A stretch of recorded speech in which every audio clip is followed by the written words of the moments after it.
সুপ্রভাত। দেখুন কুয়াশায় ঢেকে গেছে সকালবেলায় চাদরে। আর আমার জমিতে আমি একটা লাউ গাছ দেখিয়েছিলাম ময়না জাতের। দেখুন লাউ গাছটা ছোট ছোট কুড়ি আসছে অসংখ্য।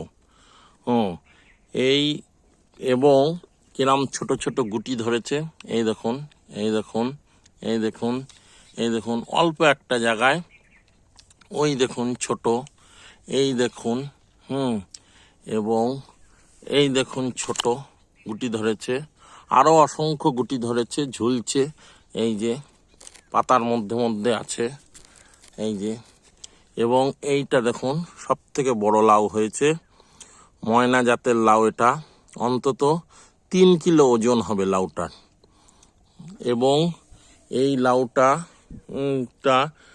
মোটামুটি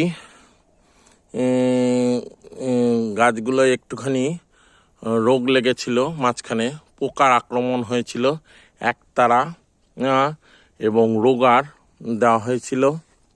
এবং সঙ্গে গোড়াটা একটু অপরিষ্কার আছে, আবার গোড়াটাকে পরিষ্কার করতে হবে। আগে 10-26 আর খোল, গুঁড়ো খোল দেওয়া হয়েছিল। এবং ওপরে ফোলিও স্প্রে বলতে মিরাকুলার গ্রোথ রেগুলেটর হরমোন, যেটায় ফুল ফল বেশি আসে।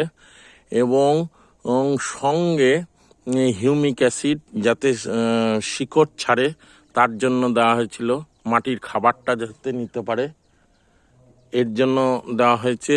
এবং সঙ্গে যাতে ফাঙ্গাস না ধরে অ্যান্থাকল এবং সাব পাউডার আর M45 ঘুরিয়ে স্প্রে করা হয়েছে।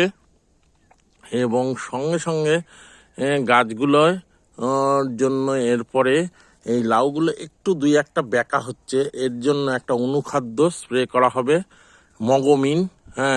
এর মধ্যে 16টা অনুখাদ্য আছে, যাতে গাছগুলোর গ্রোথ মানে ফলনগুলো ঠিক সুন্দর হয়। এবং সঙ্গে ওর মধ্যে বোরন আছে, না হলে একটু আলাদা করে বোরন দেওয়া হবে, যাতে জিনিসগুলো ঠিক সুন্দর হয়, ফলগুলো। এটাই আমার একটা ছোট্ট শর্ট ভিডিও। দেখবেন, চ্যানেলটা দেখবেন, সাবস্ক্রাইব করবেন। লাউ গাছ সম্বন্ধে কিছু বলার থাকলে বলবেন, কমেন্টের মাধ্যমে উত্তর দেওয়া হবে।